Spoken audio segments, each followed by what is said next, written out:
All right. First rule of this channel, we not talk about this channel. Second rule of this channel, this is not legal advice. So, welcome to After Waivers for week one, heading into week two of your fantasy football season. This is going to be the proactive waiver wire show where I'm staying up till midnight and I'm going to be picking up the guys that I want to be picking up for free so I can roll them the week that they spike before everybody else is telling you to go pick them up reactively off the waiver wire. So, this week, really busy. Normally back before I started the channel, because my co-manager in my high school league was like, "Hey, go out there and do the stuff on the YouTubes." Um, Normally, it would take me about like 20 minutes to go through all the stats and kind of know what I was going to do my strategy for the week. That took a while to do. It used to take me a little bit more time. I like looking at numbers if you haven't been able to figure that out at this point. But, now that I'm doing the channel, I do find a few other tidbits that are out there that I normally wouldn't do because of like how refined my technique has gotten.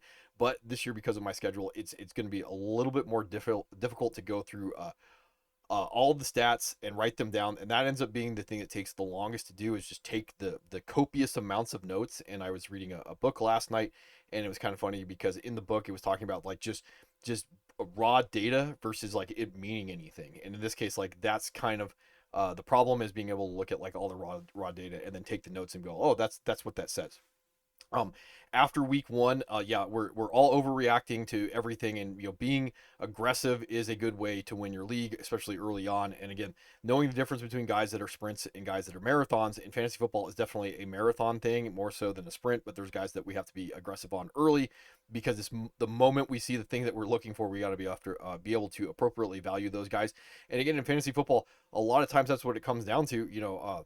Do I have to put in very little to get maximum reward versus the guy that has to put in maximum capital, and then they're going to get like nothing back. So in this case, like being proactive and being aggressive early on the waiver wire versus your roster, and even if you're in those leagues that do have trades, is probably a good thing. And one of the things that I would talk about, and this is a little bit of story time, is when I coach. One year we were playing a team that we ran kind of, it wasn't really a gimmicky offense. It's called the unbalanced. And you just have like tackle, guard, center, guard, tight end, and it messes with other teams because it's something that they don't see very often, and they have to adjust for it on a week to week basis. And almost every time, or every team that you play doesn't appropriately understand how to take their scheme and the wrinkle that they see, and then you can catch them in little the problems that they have because their base rules don't in one way, shape, or form conform to seeing the unbalanced. And one year we were playing the it was for the league championship in the league that we were coaching in. And the team that we were going up against did not look like they had an adjustment to slot into the wide receiver slot into the long side of the formation.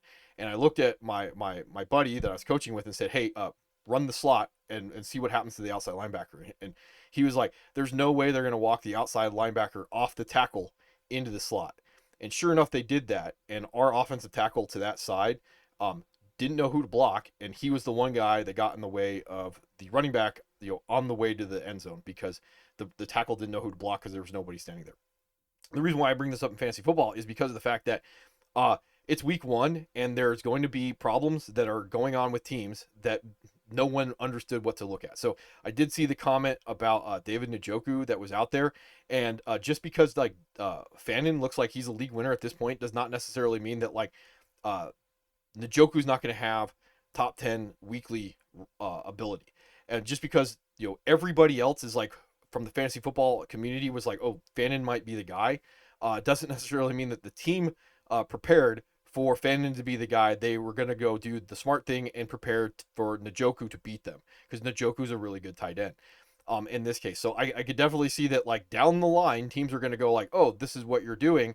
We're going to go out there and we're going to be able to take away Fannin, and we're going to have to scheme in such a way to take away Fannin and Njoku, and that may open up like Jerry Jeudy. Again, remember, they don't care about your fantasy lineup, and from a fantasy perspective, like good football does not necessarily mean that it's good for fantasy, and good fantasy is not good football. Like Caleb Williams, he may be great from a fantasy perspective this year if he runs around like with a chicken with his head cut off, but the inconsistency in the passing game may end up hurting him. So that's just generally how I would look at that. But from a fantasy perspective, he may end up as like a top 5 guys. Remember, like borderling is a thing in fantasy football where a guy like Blake Bortles, who is not very good, can come out in the fourth quarter because they're so far behind and put up points because they're no longer trying to stop him from scoring. They just want to milk the clock.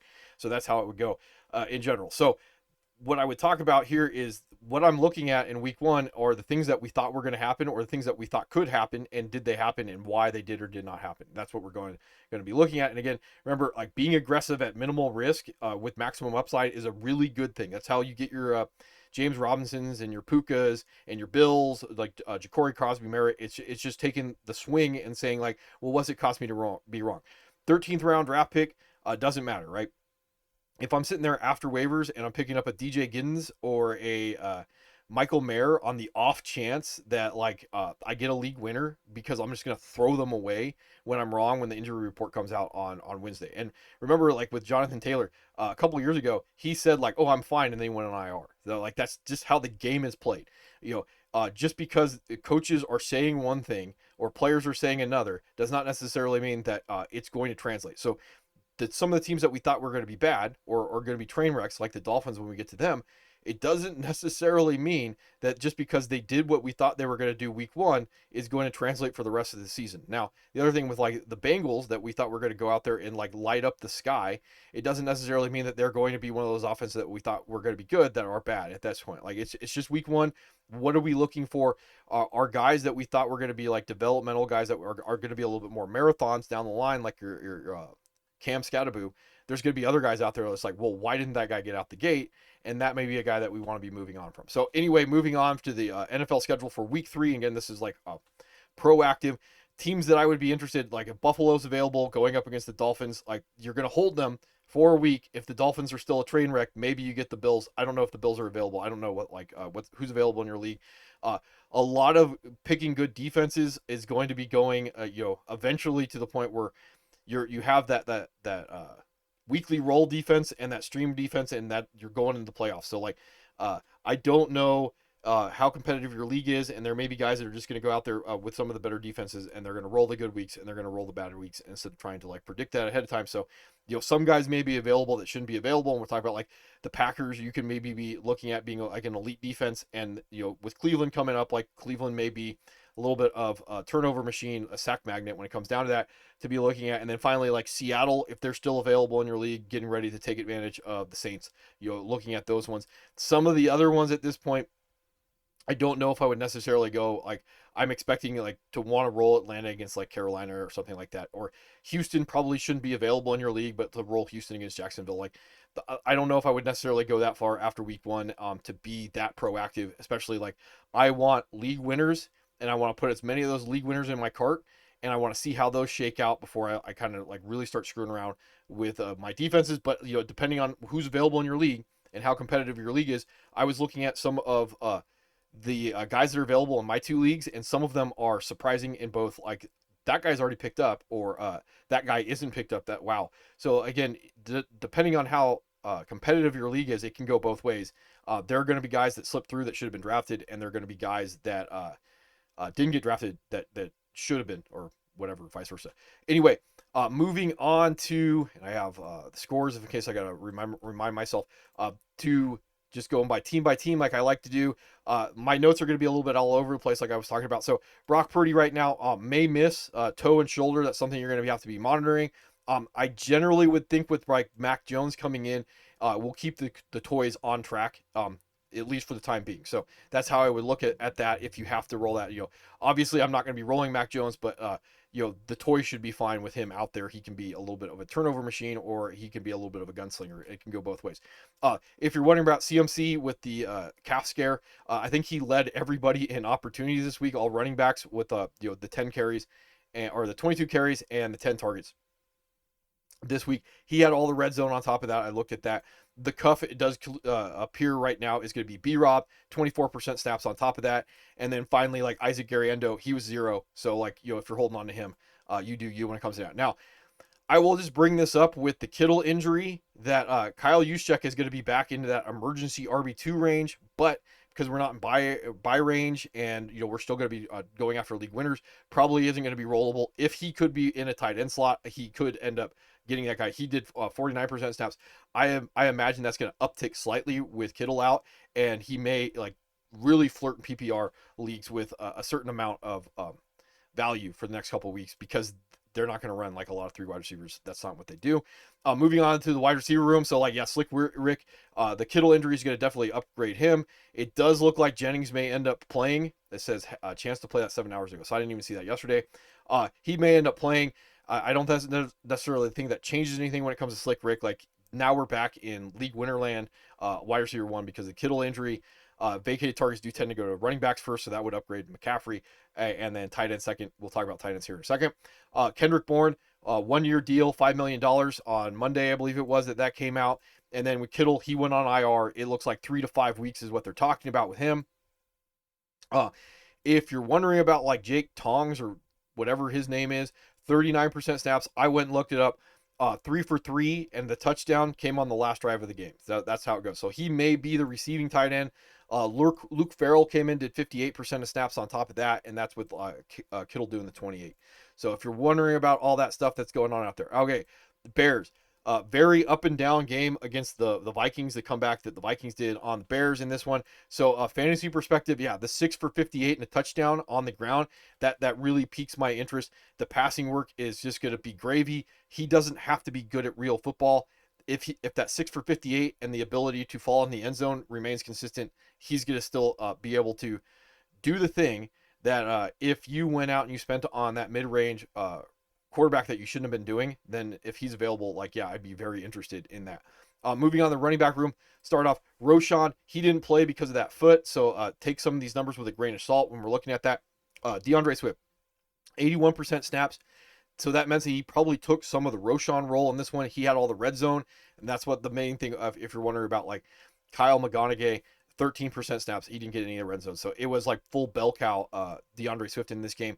Not a lot to say about the wide receivers in this one, other than anybody that was thinking like Luther Burden.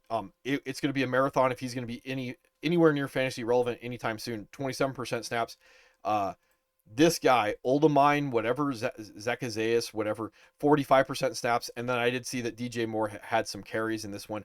So the other thing is Loveland was only at 57% snaps. Not surprising. So he's going to be a marathon.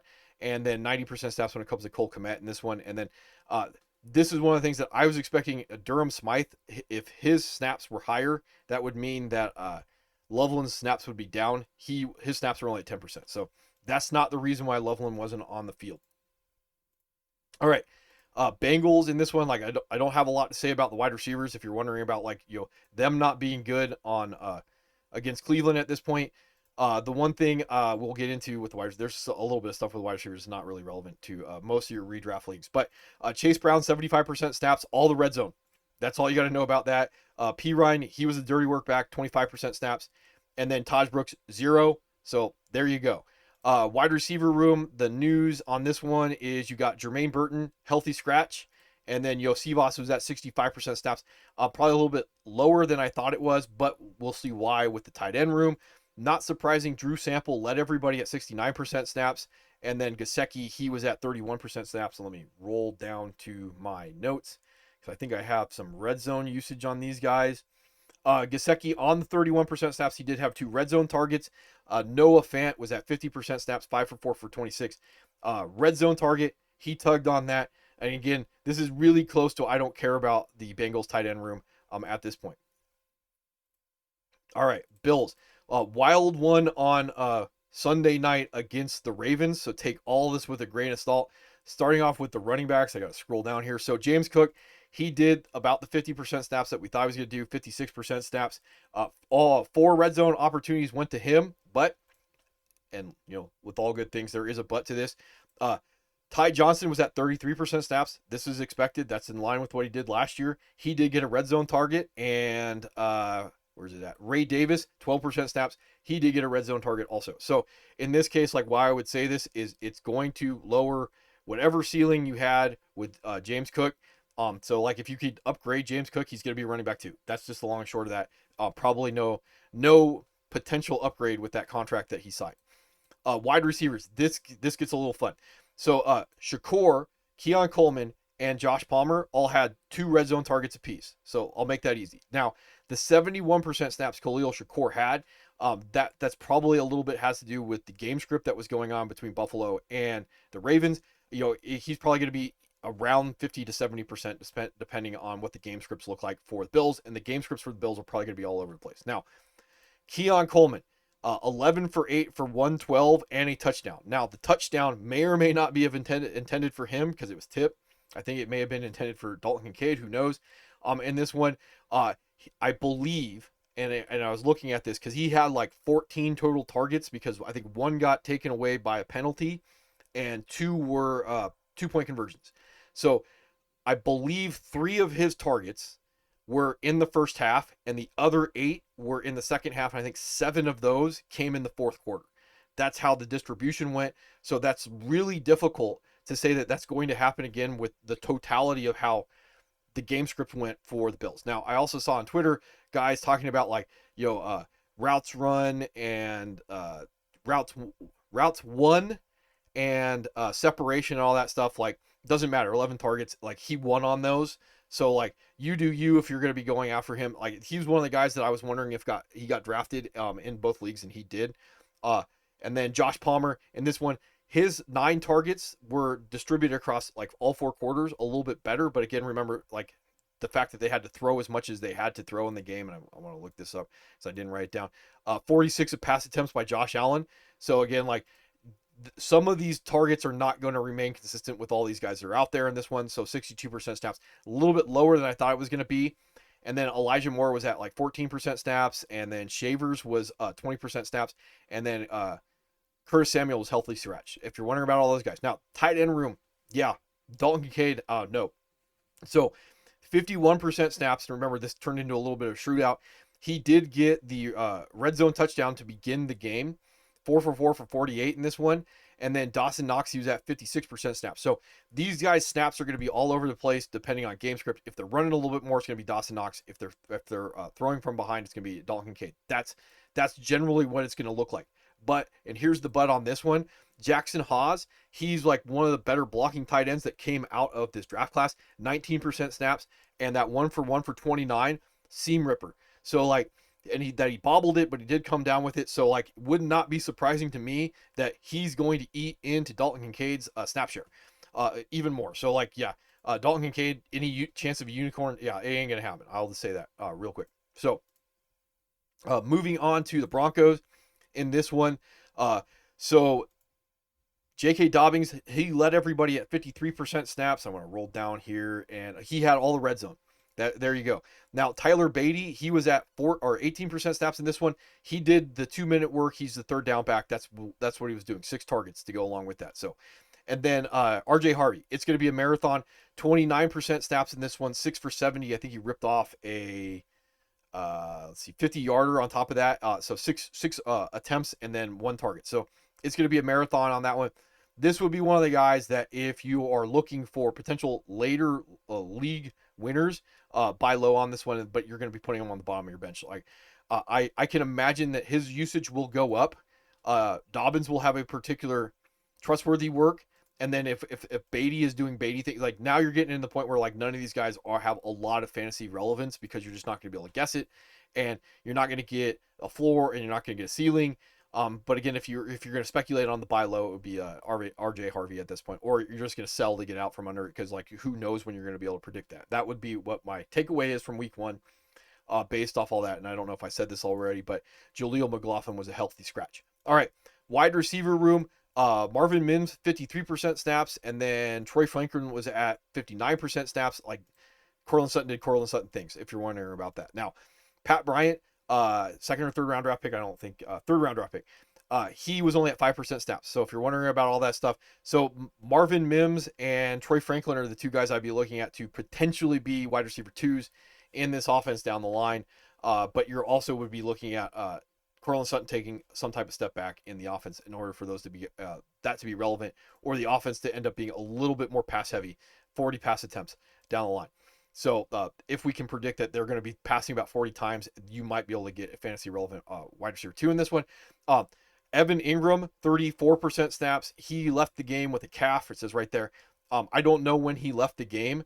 The reason why I bring this up is because I was already tracking that Adam Troutman was going to do 50 to 60% snaps. That's what he was doing last year.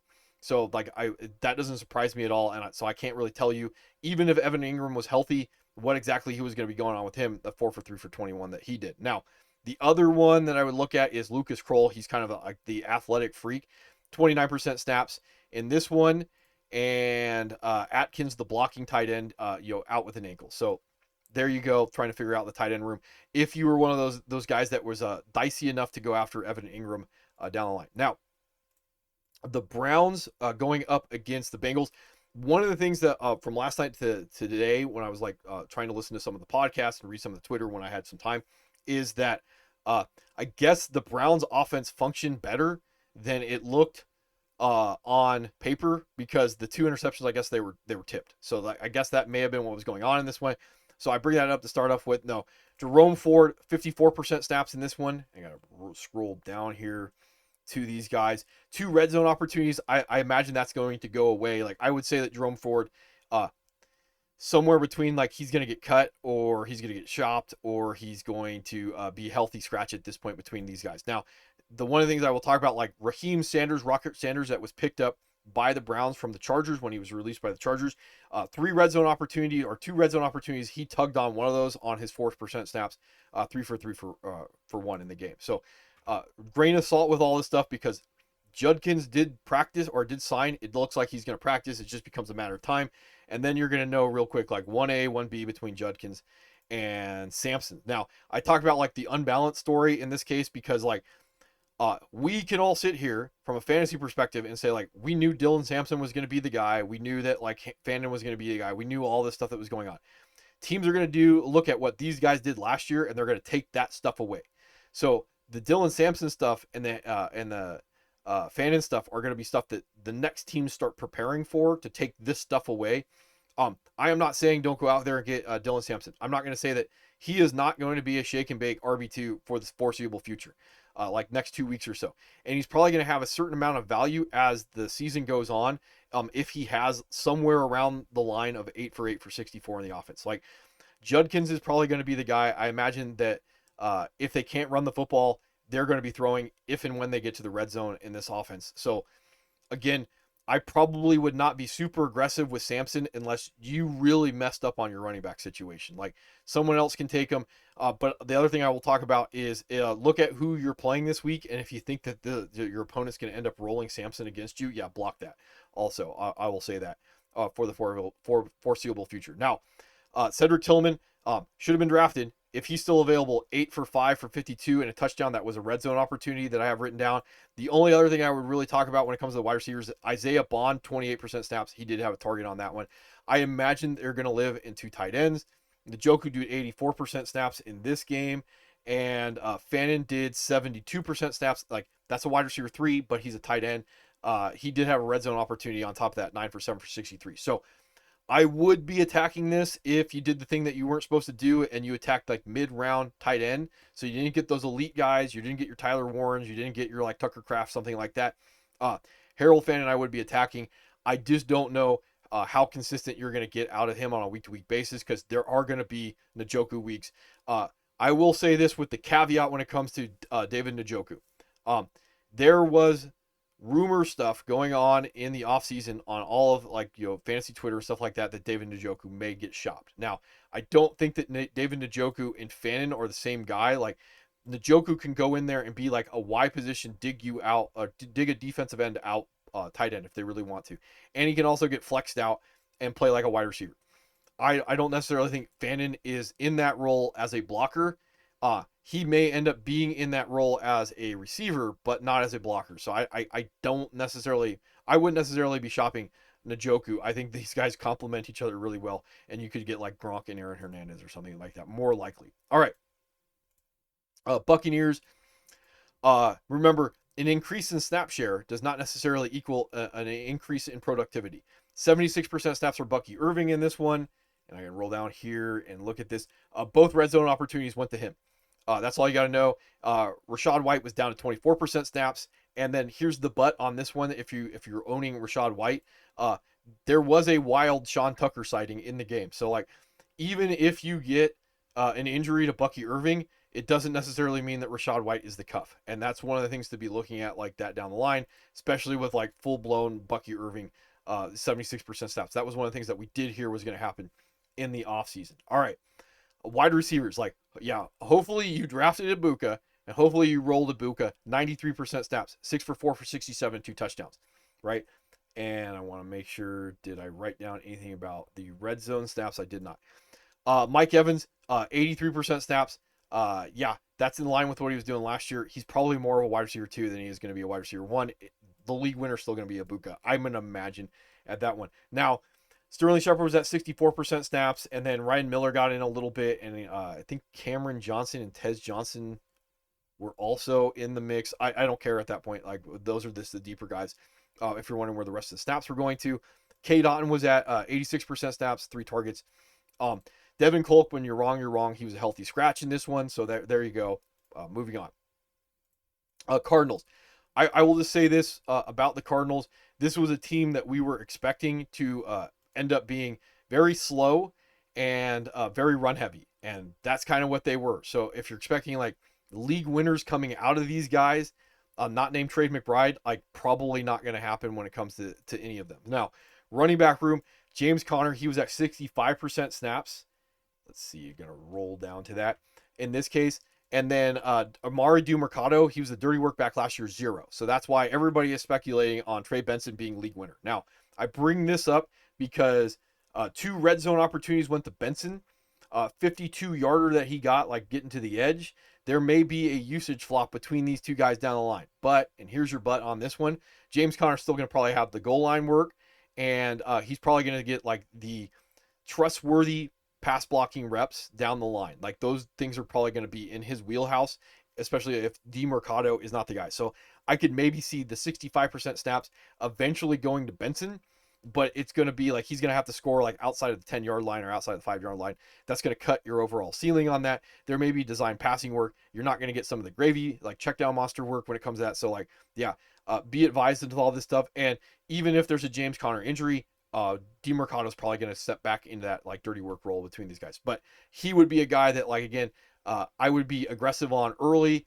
Doesn't matter. Like, we may not find those high end running back 1 league winners because we're getting better at that. That means like league winners are going to be like your Bucky Irvings, your RB2s. It may be Trey Benson. All right, wide receiver room. So I did see that there was really close, slightly overthrown ball to Marvin Harrison. He would have had like a 98-yard touchdown, whatever. The 89% snaps, 6 for 5 for 71, and a touchdown that he did have, you're probably going to see him do between like 5 to 8 targets a game because that's just generally how the offense is going to function. And you may get that uptick. You may get a very good return at what he got. But again, you're probably not going to see that 11 target game that would move him into the next tier. This is exactly what we were expecting to get from him. This is more towards the ceiling of what we were expecting to get out of him, and he did it week 1. Now, Michael Wilson, he was down to 76% snaps. I don't care about the rest of the wide receivers when it comes to the Cardinals. Zay Jones was operating as the number 3. If you're wondering, tight end room, Trey McBride, 97% snaps, 9 targets. There you go. And then the other thing I would bring up with this one, I believe that, moving on, Higgins had the red zone opportunity, but 52% snap Tip Riemann. One of these guys that I would imagine, big blocking tight end that's athletic, he would be in the range of like handcuff tight end if we're talking about those guys, if they do exist out there. Let's see. Chargers. So I did see a lot of talk today that the Chargers offense may be more pass heavy than was expected. Yeah, it could occur. So if you're going to buy high on a Justin Herbert, it's not a bad idea. There is a little bit of nimbly bimbly. And then if he's, good at football and he's this year's like, Joe Burrow or something like that, it's not going to be surprising to me in one way, shape, or form. Hampton was at 80% snaps in this one. Scroll down. He did get all the red zone, so that's why I'm not generally concerned about this. Whatever way the offense is going to go, did see that you may end up with a little bit more Najee. He may end up with some of that like dirty work back, like we need a guy to go pick up a blitz or something like that. But if the red zone went to Hampton and he gets a certain amount of receiving work, regardless of how the offense functions, like I probably would be attacking Hampton if the owner is a little worried overall because of the stat line. If you can get a hold of him, knowing that he was already capped as an RB2, I don't think you're necessarily going to get like the next into that next tier, because I don't think he's going to get enough design receiving work. This is one of the things I was talking about in the offseason with Lad McConkey. The way that the receivers are set up is they don't need the running back to get any design or receiving work. So in this case, like Lad, 85% of snaps, 9 for 6 for 74. That's not to be surprising. And then Quentin Johnson, 82% snaps, 7 for 5 for 79. 2 touchdowns. Again, chasing touchdowns is a good way to win your league. It's also a good way to lose your league. Keenan Allen, 62% snaps, 10 for 7 and a touchdown. In this one, yeah, all this stuff is in line. I think this is how the offense is going to function. Fifth round draft pick, Keandre Lambert Smith, 22% snaps. He did have a target. And then second round draft pick, Trey Harris was at 8% snaps. So like this is all in line with generally how I thought the offense was functioning. And the one thing that I would talk about is I could see that Keandre and Lambert Smith may creep more and more into the offense as the season goes on, and it's going to be either at Quentin Johnston's expense or Keenan Allen. So that's what I'd be paying attention to in this one. But I could definitely see that Keenan Allen is essentially, big fat old man Keenan Allen is essentially running as the tight end in the offense, and he's also running as the third down running back. So like that's what you're getting out of him, and I can definitely see that's what he's going to be all season long. And dark horse for like the Super Bowl. I could see all that occurring right now. Of that now, don't care about the Chargers tight end. I would have bet that like Tyler Conklin would have led the team in snaps. He was only at 43% snaps, and Disley was at 57% snaps. Gadsden, the Camp Pipe guy, fifth round draft pick, receiving tight end, he was a healthy scratch. So that would be one of the guys I would be paying attention to. If there's possibility of other guys like eating into certain roles in the offense, is when they trust some of these guys to get out on the field. All right, Chiefs. Already talked about this before. Like this is one of those offenses that I will just generally say like may not be good, and I don't quite understand why everybody was pumping them up to be good, because they haven't really been good in a while. So like the one thing is like Patrick Mahomes may will himself into being a fantasy relevant tight end or quarterback again. But at the same time, like I just don't know if you can predict anything in this offense, especially with all the injuries. Now, Isaiah Pacheco was at 51% snaps in this game. Scroll down here. He did get the red zone opportunity in this one. Kareem Hunt, 38% snaps to go along with it. And then Brashad Smith was at 13% snaps. Now, Elijah Mitchell, he was a healthy scratch, but good luck trying to guess where these opportunities are going to go between these guys, especially if they're not particularly a good offense to get a running back into the red zone to punch one in. You're just capping everything. There's no way I wouldn't be rolling any of these guys. And I'd be trying to get them actively off my roster for a bag of chips at that point if you went after Isaiah Pacheco. That's the one of the things to look at. Like it was a good strategy to go after Isaiah Pacheco, to think that you're going to get 70% snaps Isaiah Pacheco. You get 51% snaps Isaiah Pacheco. There's other guys involved. The offense doesn't look good. Time to move on. Like cut your losses early. Don't compound them by keeping him on your roster. So package him with somebody else that somebody else would like, and get him off your roster. Get the roster spot back. That's really important. With Worthy being out right now, like day to day, whatever, with that shoulder, you got 16 targets going to Hollywood Brown, and again, that's probably not how he is best at football. But if he's available, yeah, like 16 targets is nothing to shake a stick at. You're also going to get Juju at 80% snaps, like old man. Keenan Allen would be Juju in the same type of role, if you're wondering about all that stuff down the line. And then the rookie Jalen Royals, he was out with a knee. That might be a little interesting down the line, before Rashee Rice comes back, especially if Worthy is not right one way or another. All right. And then tight ends, Kelsey was at 84% snaps, either miscommunication or a drop by Travis Kelsey when it comes to possibly a second touchdown later in the game. I did see that because he's on my list of guys that my co-manager hates and won't be drafting with your roster. 41% snaps, Noah Gray. I could also see that uptick with all the problems with the wide receivers going to Noah Gray. That's what happened last year when it came down to that. All right. Sip of water. Moving on to the Colts. Like this is one of those offenses that maybe I was talking about this in the offseason. maybe a little bit better than we thought they were going to be.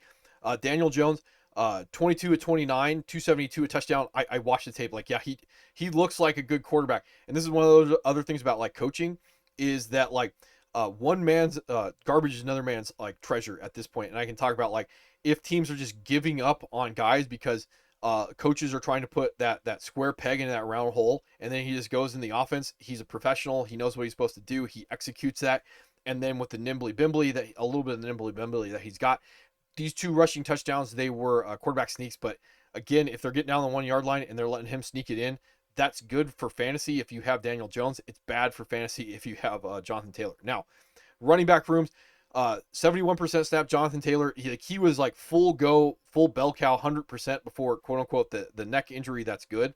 And then they brought in DJ Giddens. So again, if you're in deep enough leagues that the only guys that are on the wire are cuffs, like DJ Giddens, yeah, I was talking about this, like should have been rostered beforehand in this case. And then if there's no one else on your wire, and you just want to take that stab in the dark, that neck injury is actually worse than it is. Just write it for a day. Now remember, from a strategy perspective, and I tend to do this. I'll drop my kicker every single week, and I'll just pick up a guy and stash him and see what's going to happen with injury reports and trades and stuff like that in my league.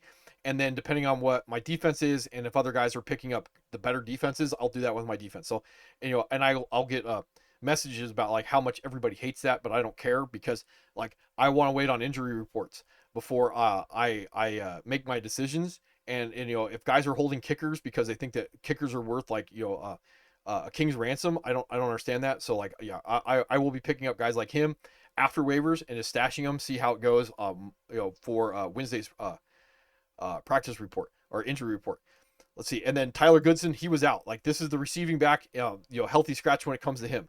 And they did go out, and this is why it makes it a little bit more interesting. A day ago, they went out and they signed Amir Abdullah, special teams guy, pass blocking ace. Like this guy's gonna be like this gets interesting when it comes to like, hey, let's roll Amir Abdullah as our third down back, and then get like it's almost like somebody's telling you something, but you figure it out.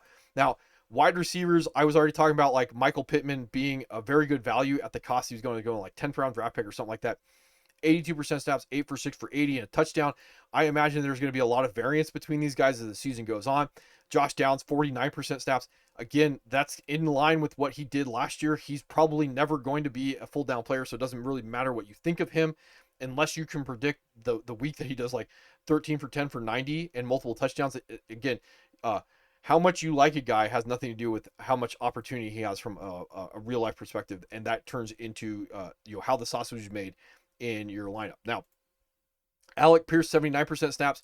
So from a fantasy perspective, Josh Downs and Alec Pierce are the same guy. And then Adonai Mitchell, 21% snaps, 2 for 2 for 21, also in this game.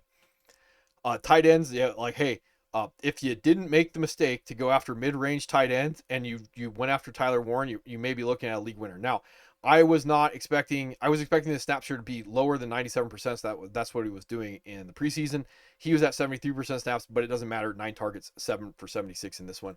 And I don't have anything written down, I think, for red zone opportunities when it comes to him. I think he actually had a carry also to go along with it. And then Jonathan Taylor, I do have written down 7 red zone opportunities went to him. Ty Warren did have 2 red zone opportunities. I'm just rolling down there in this one overall. So like, I do care about the Colts tight ends for the first time in like 3 years. Redskins in this one. So Eckler, he's dealing with a shoulder at this point. Limited practice participation when it comes down to that. So like all wheels up to be rolling your Ja'Cory Crosby Smith as an RB2 or a flex this week. 33% snaps, 10 for 82, and a touchdown to go along with a target. C-Rod, surprise scratch in this one after them saying like, hey, we're going to ride C-Rod in this one. Now, what I will talk about is Jeremy Nichols was at 19% snaps. I bet like this is them saying like, hey, there's still certain things that like Ja'Cory Crosby Merritt we're not necessarily 100% good on trusting him on. So I would imagine first and foremost before he eats into Austin Eckler, he's going to eat into the 19% snaps that Jeremy McNichols does. And then we're going to be talking about like when and if he eats into Austin Eckler. Austin Eckler, I imagine, is always going to have that third down design passing work back roll. So low end RB1 is probably the highest that you're going to get out of Ja'Cory Crosby Merritt. Just kind of remember that from a pricing standpoint. Probably a little bit better outcome than your B Rob did. And B Rob is pretty good. I mean, if they're as good at offenses as we think they're going to be, there's going to be a lot of red zone opportunities for him to cash in if he takes over the B Rob role.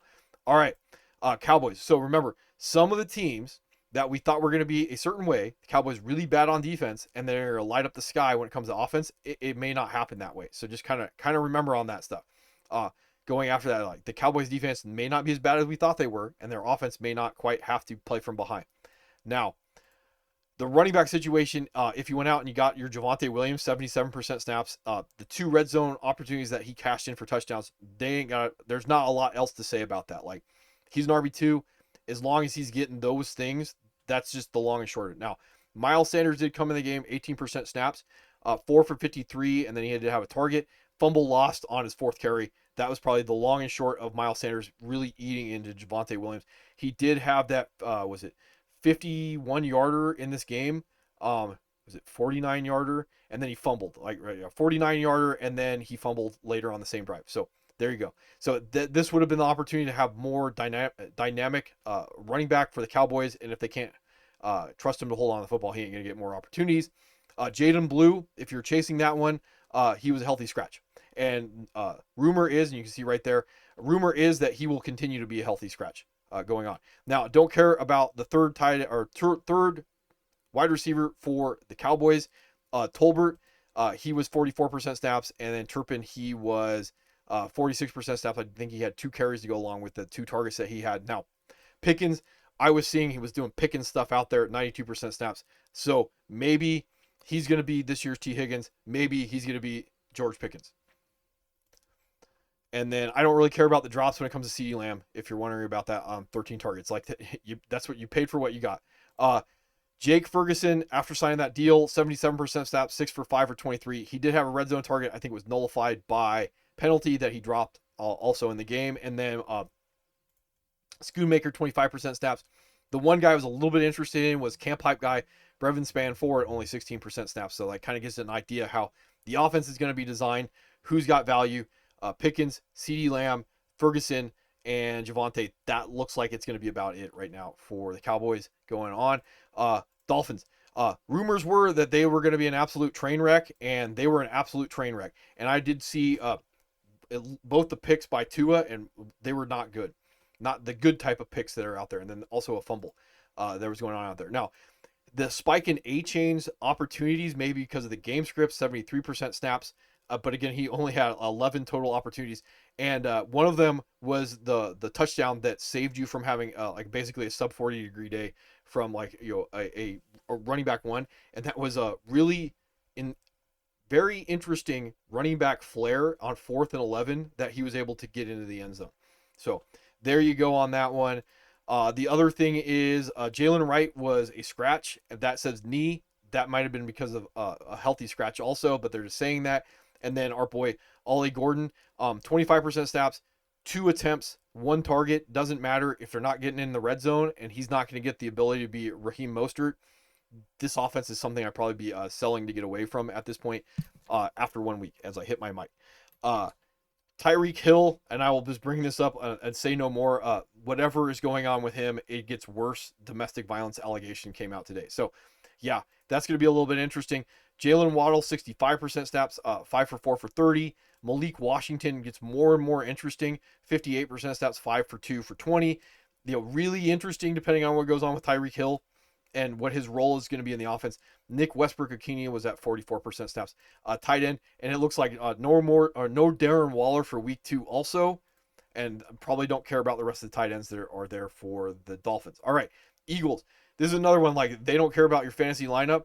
2 rushing touchdowns go to Jalen Hurts, and if they're just going to be like getting behind Barkley and playing good defense, it don't matter. So that's what I talk about, like in the offseason with going after some of these guys that are punts that have downside and they have limited ability to have upside into them, like your AJ Brown. And you got to remember, like, how many weeks do you think you're going to have AJ Brown having 11 for 9 for like 140? It's going to be there. Can you predict any of that? Probably not. How many weeks are you also going to get like your 1 for 1 for 8s when it comes to these guys? So yeah, hopefully, yeah, you're not one of those guys that have these guys, because this may just generally be how the offense functions because this is how they won the Super Bowl. Devontae Smith's 89% snaps.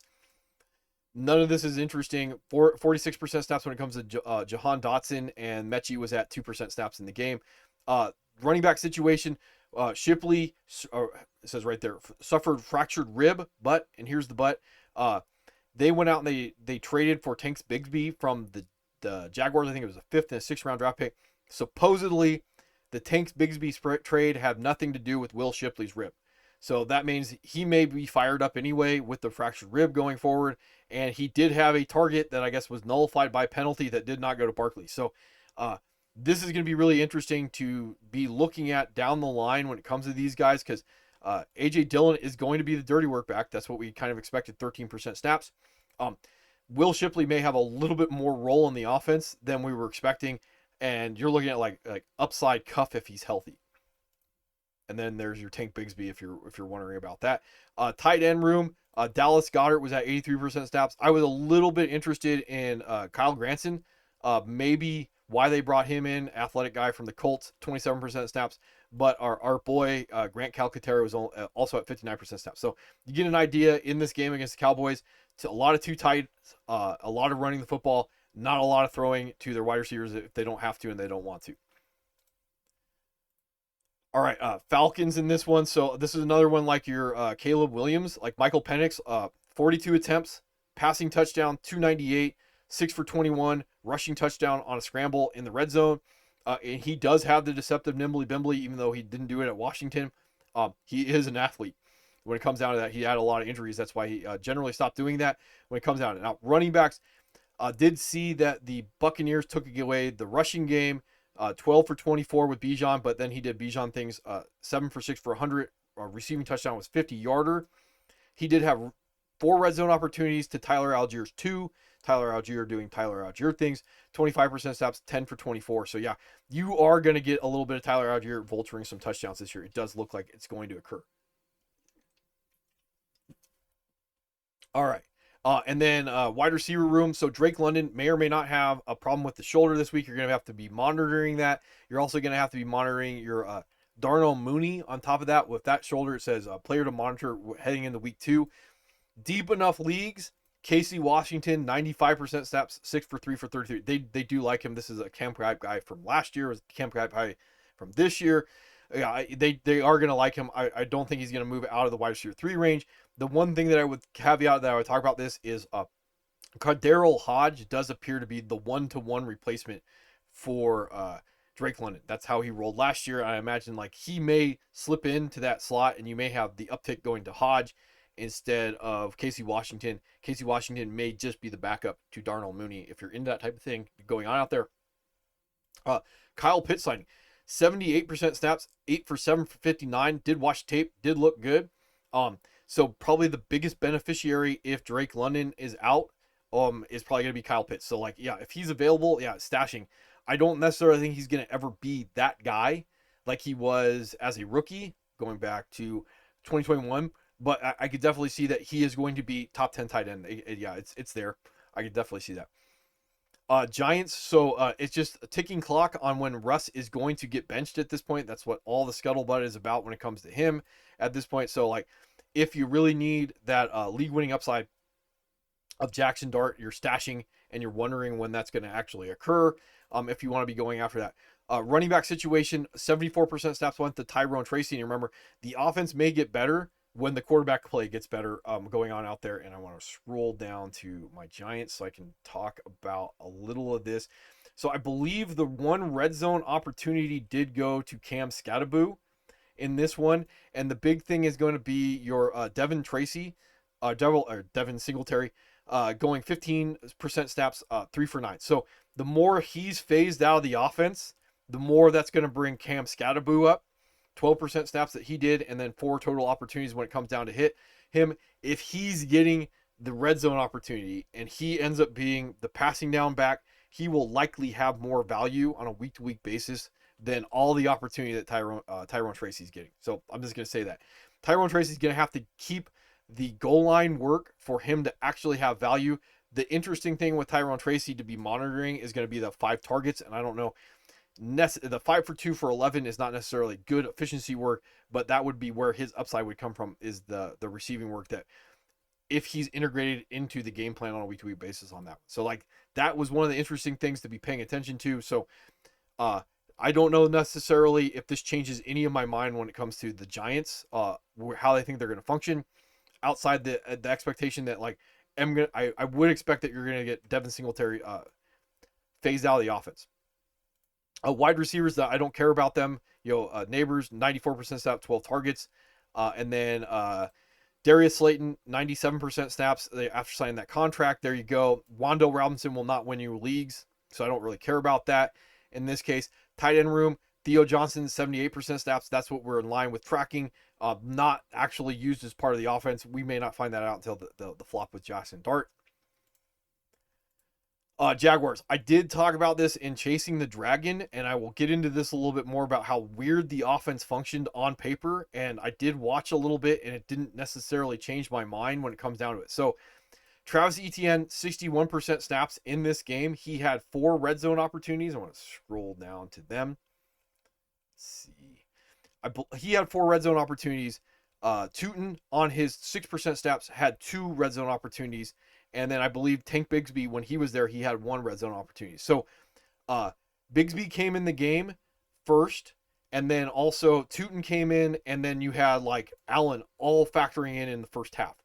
So this gets more interesting because then they trade Tank. They had 4 running backs active, and Allen is likely going to end up being integrated more into the offense as a receiver down the line. That's what the rumors are. And then Tootin may just be a more explosive version of Travis Etienne. Still not going to be surprised that Etienne does not get shopped in one way, shape, or form. So when you look at Etienne, the 61% snaps, one of those carries was a cutback with a broken tackle that he got caught on from behind, which is old Travis Etienne. I don't think would have got caught, but he got caught. That's why you didn't get a touchdown out of it. 16 for 143. I would imagine that you may end up getting like 40, 30, 30 out of these 3 guys, and then it's going to be a mess. So, you do you. If you think you got full bell cow when it comes to Travis Etienne, the offense functioned very oddly when it comes to like distribution of opportunities. And I can go a little bit further on that one when you're looking at like Brian Thomas, 7 for 1 for 11, and then he scored on a reverse touchdown. Now, the other thing is Travis Hunter being told that he is a starting player on offense, only 64% snaps, 8 for 6 for 33. So he's not getting vertical targets. He's getting like design short yak stuff underneath. And Brian Thomas may be getting less efficient downfield shots. That's what the 7 for 71 tells me. Now, the other 2 guys, De'Ami Brown, 71% snaps. Not surprising. They signed him to a 1-year, $10 million contract. And then our boy Parker Washington was only at 26% snaps in this one. I want to scroll down and see. I didn't write down any red zone usage on these guys. Brenton Strange, 79% snaps, 4 for 4, 59. None of this is surprising when it comes down to his usage. I just don't know if you're going to get any consistency out of him with the other wide receivers. That's another part of how the offense is strange to me.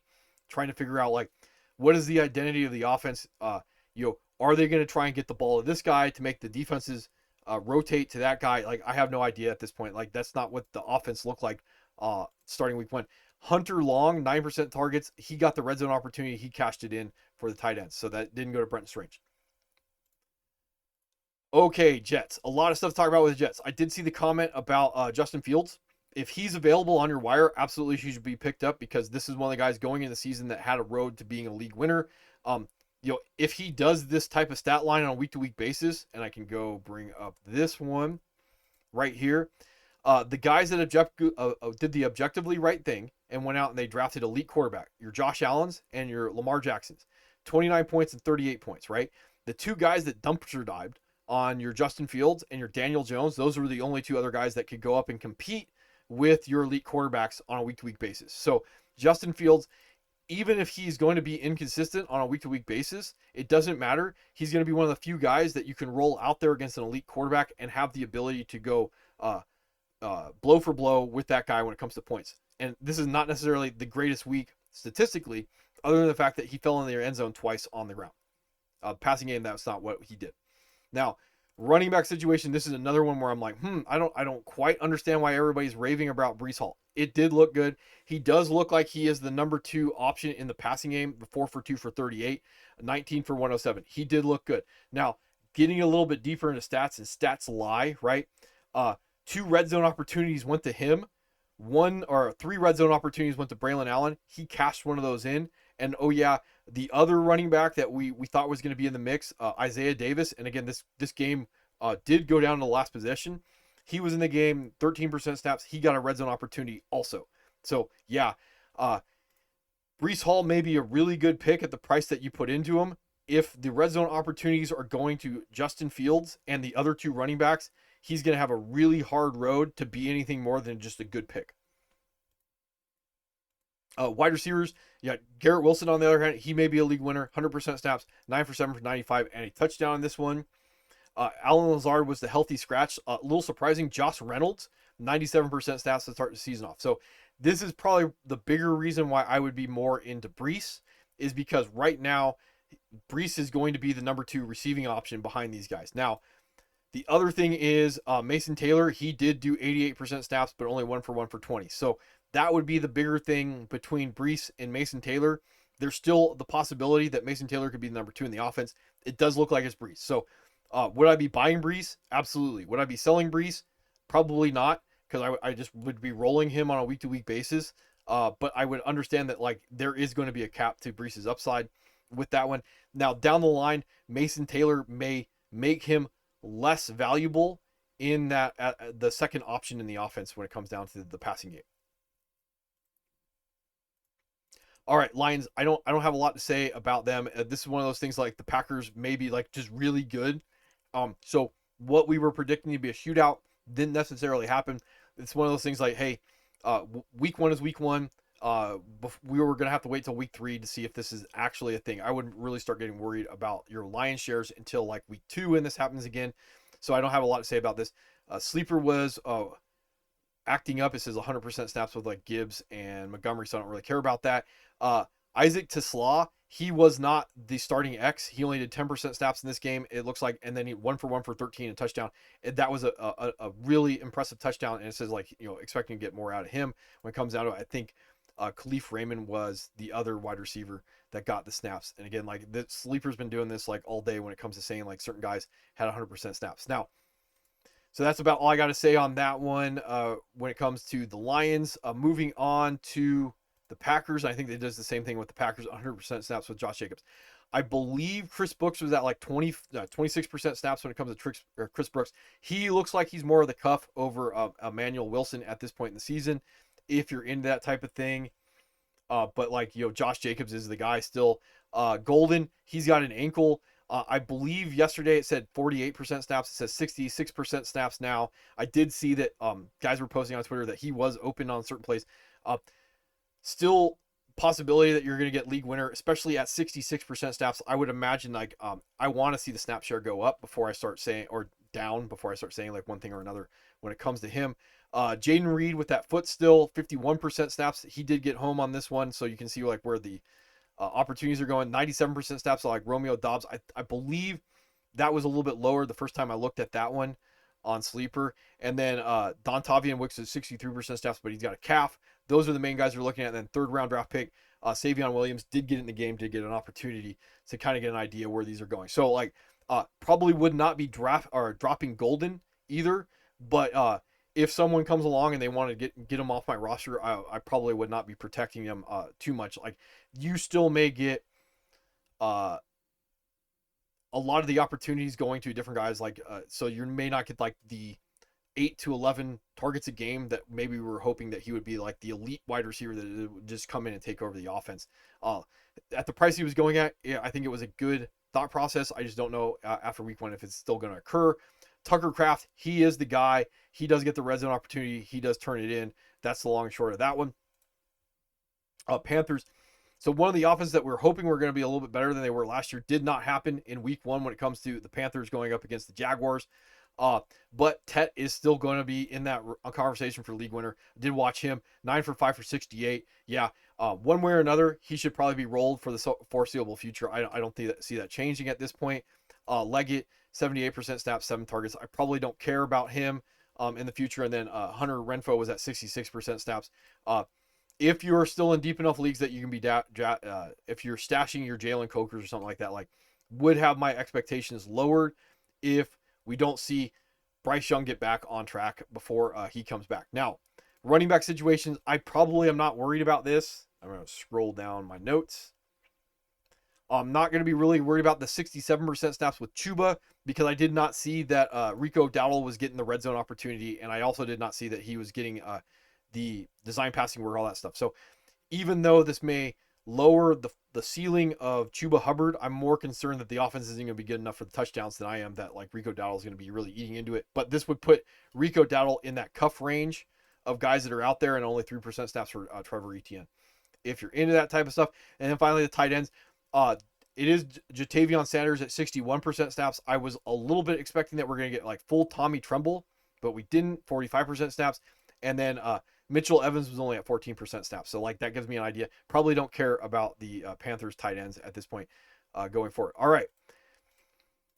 Patriots. So if you drafted your Drake May to be your league winner, you probably get one more week to find out before like you got to make up your mind on whether or not to be dumping him for the Pittsburgh game at this point. Like I don't necessarily think it was good. I don't necessarily think it was bad, but it's the lack of the rushing that probably bothers me the most when it comes to your possibility. Now, Travion Henderson still on road to be league winner when it comes to it. Like the big thing on this one, all you got to know, 6 for 6 for 24 in the passing game. That's all you got to know about it.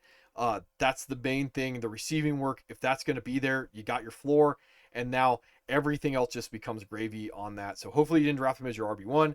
Hopefully you drafted him as your flex or your RB2 on that one. He's still in line to do what he's going to do out there. And then Ramondre was at 65% snaps. I'm going to go out on a limb and say, like, I think the snaps are going to go down on him, and the efficiency is going to go up on Henderson moving forward. Now, starting off with Stephon Diggs, 41% snaps, 7 for 6 for 57 in this game. The snaps may go up. The overall opportunities may not. And he's going to be capped, obviously. If he's not getting vertical shots down the field, you're probably just not going to get enough of the league winner. And it's going to be like red zone opportunities when it comes down to that stuff. Pop Douglas, he got the red zone opportunity, 63% snaps, 7 for 2 for -2, and that touchdown. And then finally, Boutte. Yeah, I'd be spending on Boutte. He may not quite be a wide receiver 1, but he's going to be close enough at the prices that you're going to pay on, which is like nothing at this point. Probably should have been drafted. We did talk about him in the offseason because of the snap share last year. 82% snaps, 8 for 6 for 103. Yeah, that would be the guy I'd be spending on more than anything else. And the more that he does this, it probably does cut into theoretical upside of Stephon Diggs. So like if someone sees Stephon Diggs and they want to take him off your hands and you know what you're getting and you can get 2 for 1 back or something like that, yeah, that I would be looking at that. Going forward, Mac Hollins, 56% snaps. Not surprising to start the season off that Mac Hollins was going to do that. And then as Stephon Diggs eats away into that what's the word? Snap count that he was on, like I imagine Mac Hollins is going to get phased out of the offense. And then if you're wondering about Kyle Williams, only 10% snaps in this game. All right, tight ends. This may be a little bit something that will happen on a week-to-week basis. 93% snaps, 8 for 4 for 66. So again, if you're in one of those leagues and you missed on one of those other tight ends, yeah, it's not a bad idea. Snap shares there, targets are there, and then good usage, and then it's just a matter of like how many touchdowns you're going to get out of Hunter Henry. I'm going to say like over under at 6 or something like that. That's going to make him like a weekly roll, something along the lines. All right. Some fun stuff with the Raiders. Yeah, I definitely would be going after your Geno Smith. If you spent on a quarterback that you shouldn't have been spending on, I already talked about this. Running back situation, Genty, 86% snaps. That's all I need to know on that one. Surprisingly, Zamir White is the cuff at this point, 14% snaps. And then Mostert, he was a healthy scratch.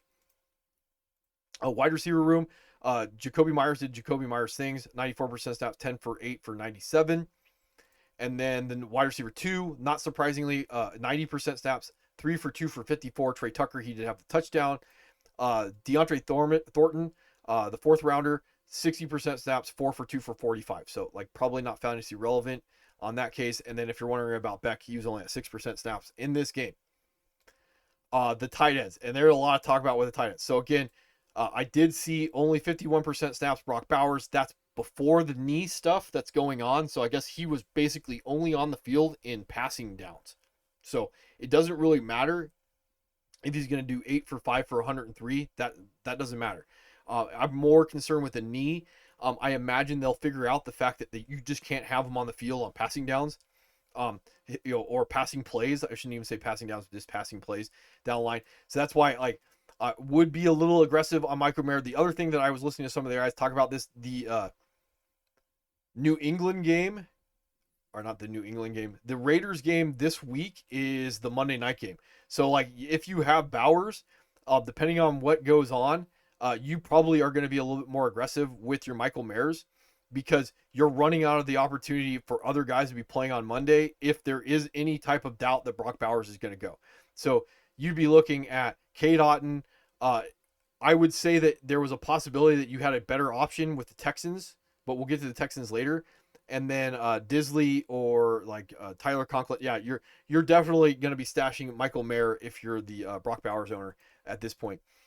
Take advantage of that. And then if you're in those deep enough leagues that you can just see if there's a tweak that's going to cause Brock Bowers to miss any time going forward. All right. Rams. So I guess Puka did get knocked out of the game with a concussion or a head injury or something like that. No news on that one right now. Devontae Adams, you bought him to be a wide receiver 2. He's going to be a wide receiver 2, 90% snaps, 8 for 451. Whittington was at 50% snaps, and he split the time with Tutu Atwell at 42% snaps. Totally different skill set when it comes to those guys. Tight end room, Higbee was at 58% snaps. Ferguson was at 0. And then Kobe Parkinson, 48% snaps, and then he got injured in this game also. So the other thing with the running backs, Kyron Williams at 82% snaps in this one. It does look like we got a cuff with Blake Corum at 17% snaps. And then Jarquez Hunter, healthy scratch on that one. Now, that's about all I got. There's no news on Matt Stafford and the injury or anything like that, so that's how that's going to play out for the time being. And this is one of those things, like Houston defense, maybe one of those ones where it's just going to be an ugly script on that one. So going forward, when we're going to actually unleash the Rams, or if this is going to be like generally how their offense is going to be designed going forward, not quite the scoring machine, but across the board, week 1 scoring was down, so I'm not too worried about that week 1. Ravens got in that absolute scoring festival with the Bills in this one. So starting off like Derrick Henry 57% snaps, that's not necessarily interesting. Justice Hill right back in that 45% role in this one. Keaton Mitchell, he was healthy scratch in this one. So any possibility that you're going to get like a little bit of change of pace from Keaton Mitchell didn't happen in this one. Wide receivers, yeah, Zay Flowers 90% snaps, 9 for 7 for 143 and a touchdown. I will say that this is the same ongoing conversation. I want pieces of this offense. I just don't know how much I trust it. If I can get him from the owner, because the owner is willing to sell high, because I think maybe this will stay consistent, I can understand that. But like, he may be in that like low end wide receiver 2, high end wide receiver 3 role, because if it's just going back and forth between all the guys that are in the, as a part of this offense, because it has no real identity of who they're going to throw to, that's going to be the tough thing. So like if someone shows up and they're willing to give you like more than you think he's worth, I can also see that you may never get another one of these games this season when it comes down to him. Bateman was at 73% snaps in this offense, and then Hopkins, he got a touchdown pass on his 35% snaps. This is generally what the role of Hopkins is, I think, is going to be in the offense, is bully when they need him to be a bully.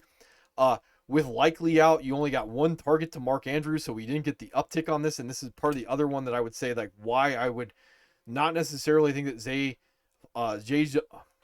Flowers is going to end up being the guy, is because there probably are going to be Mark Andrews weeks, even when Likely gets back. Let's see. Going forward, let's see. The Saints, yeah, they're just bad. I don't have a lot to say about them. Like Alvin Kamara, he did 79% snaps. He scored on his red zone opportunity in this one. Kendry Miller was at 15% snaps. Neal was at 9% snaps in this one. Olave, like the air yards, he had 97 air yards on 13 targets and only 54 receiving yards on 85% snaps. Shaheed, 33 yards on 9 targets. He had like 79 air yards to go along with this.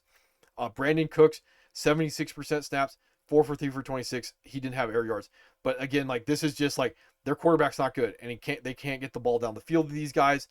I didn't even see that Olave has a questionable tag on this one. Chest to be monitoring if for some god awful reason you're going to be rolling like Olave out there. Now, the weird tight end that they held, Malike Matavo, only 1% snaps.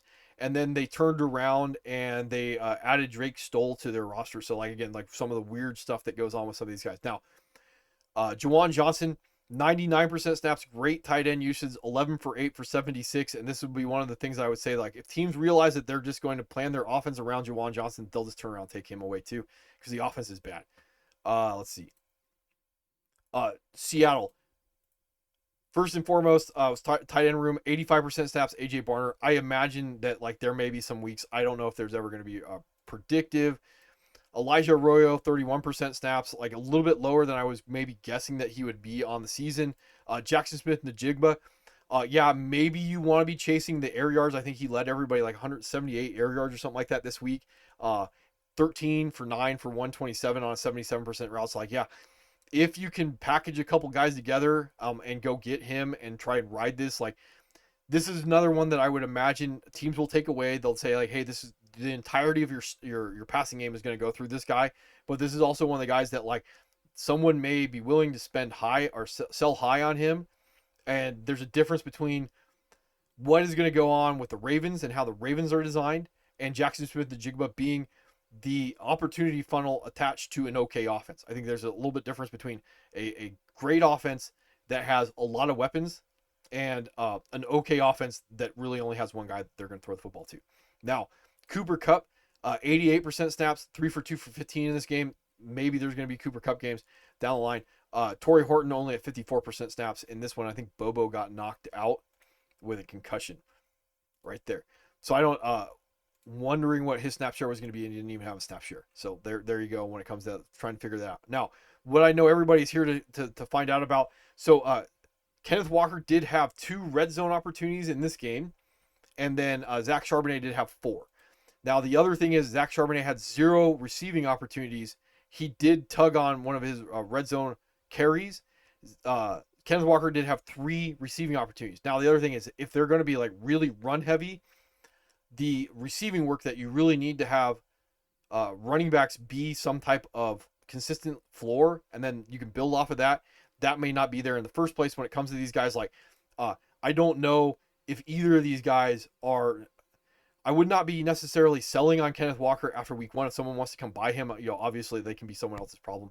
I just don't know, outside of trying to get lucky. This is probably the worst case scenario, and then you're just hoping that either Kenneth Walker gets phased out or Zach Charbonnet, there's an injury to Kenneth Walker or there's an injury to Zach Charbonnet or something like that. Like, that would be generally how I would be looking at it. And if you're in deep enough leagues that you have to go after like Zach Charbonnet, and roll him out next week, that's the one thing I would say is maybe we're going to get a little bit of the phase out or something to be paying attention to. So anyway, that's about what I got on the Seattle Seahawks.